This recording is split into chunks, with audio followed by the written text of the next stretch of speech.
ಅವರು ಪ್ರತಿಷ್ಠಿತ ಹೋಟೆಲ್ನಲ್ಲಿ ಕುಳಿತು ತಮ್ಮಿಷ್ಟದ ಊಟವನ್ನ ಸೇವಿಸ್ತಾ ಇದ್ರು. ಒಂದೆರಡು ತುತ್ತು ಸೇವಿಸಿಯೂ ಕೂಡ ಆಗಿತ್ತು. ಇನ್ನೇನು ಮೂರನೇ ತುತ್ತು ಬಾಯಿಗಿಡಬೇಕು. ಆ ಮಹಿಳಾ ವಕೀಲೆ ಒಂದು ಕ್ಷಣ ದಂಗಾಗಿ ಹೋಗ್ಬಿಟ್ರು.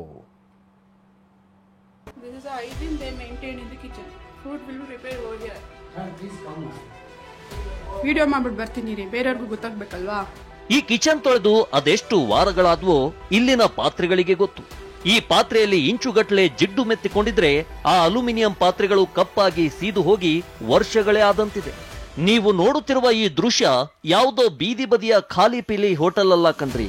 ಇದು ಬೆಂಗಳೂರಿನ ರಾಜಭವನದ ರಸ್ತೆಯಲ್ಲಿರುವ ಪ್ರತಿಷ್ಠಿತ ಹೋಟೆಲ್ನ ಕಿಚನ್ ಟೂರ್. ಬೆಂಗಳೂರಿನಲ್ಲಿ ಸ್ಟಾರ್ ಹೋಟೆಲ್ ಸಿಬ್ಬಂದಿಯ ಎಡವಟ್ಟು. ಪ್ರತಿಷ್ಠಿತ ಹೋಟೆಲ್ನ ಪನ್ನೀರ್ ಗ್ರೇವಿಯಲ್ಲಿ ಸಿಕ್ತು ಜಿರಳೆ. ಹೌದು, ಬೆಂಗಳೂರಿನಲ್ಲಿ ನೀವು ಸ್ಟಾರ್ ಹೋಟೆಲ್ಗಳಲ್ಲಿ ಅಥವಾ ಭಾರಿ ಹೈಜೆನಿಕ್ ಎಂಬ ಹೋಟೆಲ್ನಲ್ಲಿ ಊಟ ಮಾಡ್ತೀವಿ ಎಂದುಕೊಳ್ಳೋರು ಈ ಸುದ್ದಿಯನ್ನೊಮ್ಮೆ ನೋಡಿ. ಪ್ರತಿಷ್ಠಿತ ಹೋಟೆಲ್ನಲ್ಲಿ ಊಟಕ್ಕೆಂದು ಹೋಗಿದ್ದ ವಕೀಲೆಯೊಬ್ಬರು ಶಾಕ್ ಆಗಿದ್ದಾರೆ. ಅಷ್ಟಕ್ಕೂ ಆಗಿದ್ದೇನೆಂದ್ರೆ, ಇಲ್ಲಿ ಕಾಣುತ್ತಿರುವ ಈ ವಕೀಲೆಯ ಹೆಸರು ಶೀಲಾ ದೀಪಕ್. ನಿನ್ನೆ ಸಂಜೆ 5 ಗಂಟೆಗೆ ಬೆಂಗಳೂರಿನ ರಾಜಭವನದ ರಸ್ತೆಯಲ್ಲಿರುವ ಪ್ರತಿಷ್ಠಿತ ಹೋಟೆಲ್ಗೆ ಊಟಕ್ಕೆಂದು ಹೋಗಿದ್ದಾರೆ. ಈ ವೇಳೆ ಅವರು ಪನ್ನೀರ್ ಗ್ರೇವಿ ಆರ್ಡರ್ ಮಾಡಿದ್ದಾರೆ. ತಂದ ಊಟದಲ್ಲಿ ಒಂದೆರಡು ತುತ್ತು ಬಾಯಿಗಿಡ್ತಿದ್ದಂತೆ ತಟ್ಟೆಯ ಕೊನೆಯಲ್ಲಿ ಒಂದು ದೃಶ್ಯ ನೋಡಿ ಹೌಹಾರಿ ಹೋಗಿದ್ದಾರೆ.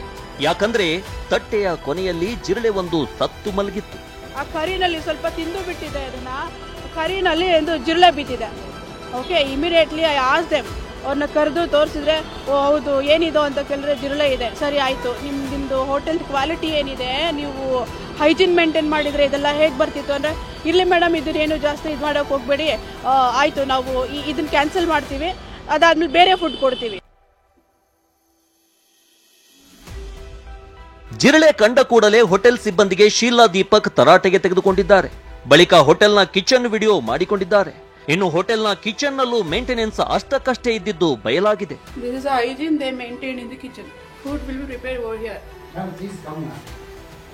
ವಿಡಿಯೋ ಮಾಡ್ಬಿಟ್ಟು ಬರ್ತೀನಿ ರೀ, ಬೇರೆಯವ್ರಿಗೂ ಗೊತ್ತಾಗ್ಬೇಕಲ್ವಾ. ಕಿಚನ್ ವಿಡಿಯೋ ಮಾಡಿಕೊಂಡು ಹೊರಬಂದ ವಕೀಲೆ ಘಟನೆ ಸಂಬಂಧ ಫುಡ್ ಇನ್ಸ್ಪೆಕ್ಟರ್ ಸುಬ್ರಹ್ಮಣ್ಯ ಎಂಬುವರಿಗೆ ಕಾಲ್ ಮಾಡಿದ್ದಾರೆ. ಕರೆ ಸ್ವೀಕರಿಸಿದ ಫುಡ್ ಇನ್ಸ್ಪೆಕ್ಟರ್ ನಿಂದ ನಿರ್ಲಕ್ಷ್ಯದ ಮಾತುಗಳು ಕೇಳಿ ಬಂದಿವೆ.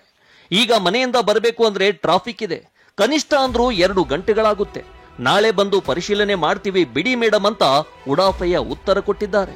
ಹಲೋ ಹಲೋ, ಹಾ ಸರ್, ಶೀಲಾ ದೀಪಕ್ ಅಡ್ವೊಕೇಟ್ ಮಾತಾಡ್ತಿದ್ದೀನಿ. ಹೇಳಿ ಮೇಡಮ್, ಹೇಳಿ ಮೇಡಮ್. ಎಷ್ಟೊತ್ತಾಗುತ್ತೆ ಸರ್ ನೀವು ಬರಕ್ಕೆ? ನಾನು ಟ್ರಾಫಿಕ್ ಈಗ ಬಿಡ್ತಾ ಇದೀನಿ ಮನೆ. ಓಕೆ ನೋಡಿ ಮೇಡಮ್, 2 hours ಆಗ್ಬೋದು. ನಾವು ಸಿಟಿ ಟ್ರಾಫಿಕ್ ನಲ್ಲಿ ಬಂದು ಬರ್ಬೇಕು, ಇಲ್ಲಾಂದ್ರೆ ಬೆಳಗ್ಗೆ ಮಾರ್ನಿಂಗ್ ಬರೇ ಬರ್ತೀವಿ ನಾವು. ಈಗ ಒಂದು ಕಂಪ್ಲೇಂಟ್ ಮಾಡಿದ್ಮೇಲೆ ನಾವು ಬೆಳಗ್ಗೆ ವಿಸಿಟ್ ಮಾಡೇ ಮಾಡ್ತೀವಿ ನಾವು. ಸದ್ಯ ಘಟನೆ ಸಂಬಂಧ ವಕೀಲೆ ಶೀಲಾ ದೀಪಕ್ ವಿಧಾನಸೌಧ ಪೊಲೀಸ್ ಠಾಣೆಯಲ್ಲಿ ಅನುಚಿತ ವರ್ತನೆ, ಎಳೆದಾಡಿ ನೂಕಾಡಿ ಬೆದರಿಕೆ ಹಾಕಿದ ಆರೋಪದಡಿ ದೂರು ನೀಡಿದ್ದು ಎಫ್ಐಆರ್ ದಾಖಲಾಗಿದೆ. ಆದ್ರೂ ಪ್ರತಿಷ್ಠಿತ ಹೋಟೆಲ್ಗಳಲ್ಲಿ ಊಟ ಮಾಡೋರು ಕೊಂಚ ಎಚ್ಚರಿಕೆ ವಹಿಸೋದು ಸೂಕ್ತ. Bureau report, TV9. ಇಷ್ಟಕ್ಕೆ ನಿಂತಿಲ್ಲ, ನನ್ನನ್ನ ತಳ್ಳಿ ಅವಾಚ್ಯ ಶಬ್ದಗಳಿಂದ ನಿಂದಿಸಿದ್ದಾರೆ ಅಂತ ದೂರನ್ನ ಕೂಡ ಕೊಡಲಾಗಿದೆ. ಕೇಂದ್ರ ವಿಭಾಗದ ಡಿಸಿಪಿ ಶೇಖರ್ ಈ ಹೇಳಿಕೆಯನ್ನ ಕೊಟ್ಟಿದ್ದು, ವಿಧಾನಸೌಧ ಠಾಣೆಯಲ್ಲಿ ಆ ವಕೀಲೆ ದೂರನ್ನ ಕೊಟ್ಟಿದ್ದಾರಂತೆ. ಇಬ್ಬರ ವಿರುದ್ಧ ವಕೀಲೆ ದೂರನ್ನ ಕೊಟ್ಟಿದ್ದಾರೆ. ನನ್ನನ್ನ ತಳ್ಳಿದ್ದಾರೆ, ಅವಾಚ್ಯ ಶಬ್ದಗಳಿಂದ ನಿಂದಿಸಿದ್ದಾರೆ ಅನ್ನುವಂಥದ್ದೆಲ್ಲ ಆ ದೂರಿನಲ್ಲಿ ದಾಖಲಾಗಿದೆ. ಕೇಂದ್ರ ವಿಭಾಗದ ಡಿಸಿಪಿ ಶೇಖರ್ ಈ ಪ್ರಕರಣಕ್ಕೆ ಸಂಬಂಧಪಟ್ಟಾಗೆ ಕೆಲ ಮಾಹಿತಿಯನ್ನ ಕೊಟ್ಟಿದ್ದಾರೆ. ನಿನ್ನೆ ವಿಧಾನಸೌಧ ಪೊಲೀಸ್ ಠಾಣೆ ವ್ಯಾಪ್ತಿಯ ತಿಮ್ಮಯ್ಯ ಸರ್ಕಲ್ ಬರ್ತಕ್ಕಂಥ ಒಂದು ಖಾಸಗಿ ಹೋಟೆಲ್ನಲ್ಲಿ ಏನು ಪಿರಾದರಾಗಿರ್ತಕ್ಕಂಥ ವೃತ್ತಿಯಲ್ಲಿ ವಕೀಲಿಯಾಗಿರ್ತಕ್ಕಂಥ ಇವರು ಮಲ್ಲೇಶ್ವರಮಲ್ಲಿ ವಾಸ ಮಾಡ್ತಿರ್ತಾರೆ. ಅವರು ಮಧ್ಯಾಹ್ನ ತಮ್ಮ ಕಚೇರಿಯಲ್ಲಿರ್ತಕ್ಕಂಥ ಕ್ಲರ್ಕ್ ಅವ್ರ ಜೊತೆ ಮಧ್ಯಾಹ್ನ ಊಟಕ್ಕೆಂದು ಖಾಸಗಿ ಹೋಟೆಲ್ಗೆ ಹೋಗಿರ್ತಾರೆ. ಖಾಸಗಿ ಹೋಟೆಲ್ ಮಧ್ಯಾಹ್ನ 3 ಗಂಟೆಗೆ ಹೋದಾಗ ಊಟಕ್ಕೋಸ್ಕರ ಅವ್ರಿಗೆ ಪನ್ನೀರ್ ಬಟರ್ ಮಸಾಲ ಆರ್ಡರ್ ಮಾಡ್ತಾರೆ. ಆ ಪನ್ನೀರ್ ಬಟರ್ ಮಸಾಲದಲ್ಲಿ ಊಟ ಮಾಡ್ತಿರ್ಬೇಕಾದ್ರೆ ಜಿರಳೆ ಕಂಡು ಬಂದಿದೆ. ಆ ಹಿನ್ನೆಲೆಯಲ್ಲಿ ಅವರು ನಮ್ಮ 112ಗೆ ಕರೆ ಮಾಡಿದ್ದಾರೆ. ಅದೇ ರೀತಿ ಈ ಫುಡ್ ಇನ್ಸ್ಪೆಕ್ಟರ್ ಕೂಡ ಕರೆ ಮಾಡಿದ್ದಾರೆ. ಅವರು ಕರೆ ಮಾಡಿದ ತಕ್ಷಣ ಅಲ್ಲಿ ಒಳಗಡೆ ಹೋಗಿ ಅಡುಗೆ ಬಗ್ಗೆ ಯಾವ ಥರ ಮಾಡ್ತಾರೆ ಅಂತ ಬಿಟ್ಟೇಳಿ ಇವರು ವಿಡಿಯೋ ಮಾಡ್ಕೊಳಕ್ಕೆ ಹೋದಾಗ ಅಲ್ಲಿರ್ತಕ್ಕಂಥ ಸಿಬ್ಬಂದಿ ಅವರಿಗೆ ಅಕ್ರಮ ಏನೋ ತಡೆಯೊಡ್ಡಿ ಅವರಿಗೆ ಸ್ವಲ್ಪ ಏನೋ ತಳ್ಳಿದ್ರಂತ ಬಿಟ್ಟೇಳಿ ಮತ್ತು ಅವಾಚ್ಯ ಶಬ್ದಗಳಿಂದ ಬೈದಿದ್ದಾರೆ ಅಂತ ಬಿಟ್ಟೇಳಿ ಒಂದು ಪ್ರಕರಣವನ್ನು ನಮ್ಮ ವಿಧಾನಸೌಧ ಪೊಲೀಸ್ ಠಾಣೆಯಲ್ಲಿ ದಾಖಲಿಸಿದ್ದಾರೆ. ಪ್ರಕರಣವನ್ನು ದಾಖಲಿಸಿಕೊಂಡು ತನಿಖೆಯನ್ನು ಕೈಗೊಂಡಿದ್ದಾರೆ. ನಿನ್ನೆ